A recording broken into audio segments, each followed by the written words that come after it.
CMR jewellers సువర్ణ సంక్రాంతి సంబరాలు బంగారు ఆభరణాలపై 1050% తగ్గింపు. హనీ రోజ్ నందమూరి బాలకృష్ణ నటించిన వీరసింహారెడ్డి సినిమాలో నటించి తన పాత్రతో అందర్నీ ఆకట్టుకుంది ఈ మలయాళీ భామ.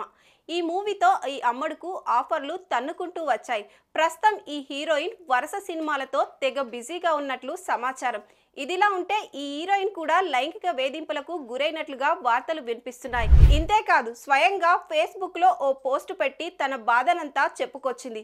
ఇదే పోస్ట్ ఇప్పుడు ఇండస్ట్రీని షేక్ చేస్తుంది. ఇంతకు హీరోయిన్ హనీ రోజ్ ను వేధించిన ఆ వ్యక్తి ఎవరు, అసలేం జరిగింది?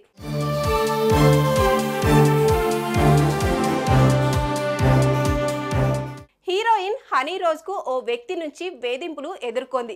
సున్నితంగా ఆమె ఎన్నిసార్లు చెప్పి చూసినా అసలు వినకుండా అలాగే వెంట పడుతున్నాడట.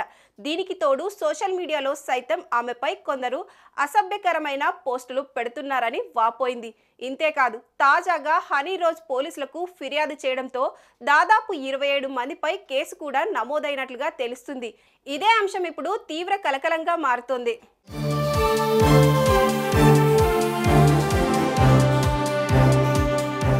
తాజాగా వీటిపై స్పందించిన ఈ హీరోయిన్ తనను ఎదుర్కొంటున్న వేధింపుల గురించి సోషల్ మీడియా ద్వారా వివరించే ప్రయత్నం చేసింది.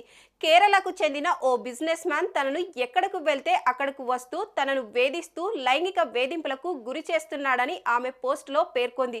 ఆ వ్యక్తి గతంలో ఓ ఈవెంట్కు పిలిచాడని, కానీ ఇతర కారణాల వల్ల నేను వెళ్ళలేకపోయానని తెలిపింది. అతడు దీన్ని మనసులో పెట్టుకొని తనపై ప్రతీకారం తీర్చుకునేందుకు తనను వెంబడిస్తూ వేధిస్తున్నాడని వాపోయింది. ఇంతటితో సరిపెట్టకుండా తనతో అసభ్యకరంగా ప్రవర్తిస్తున్నాడని ఆవేదన వ్యక్తం చేసింది. ఇక అతడి వేధింపులను తాను ఎందుకు భరించాలని ప్రశ్నించింది. చట్టపరంగా ముందుకు వెళ్తానంటూ హనీ రోజ్ ఫేస్బుక్ లో పోస్ట్ రాసుకొచ్చింది. ఇదే పోస్ట్ ఇప్పుడు ఇండస్ట్రీని షేక్ చేస్తుంది. సుమన్ టీవీలో మీ పర్సనల్ అండ్ బిజినెస్ ప్రమోషన్స్ కోసం కింది నెంబర్కి కాంటాక్ట్ చేయండి.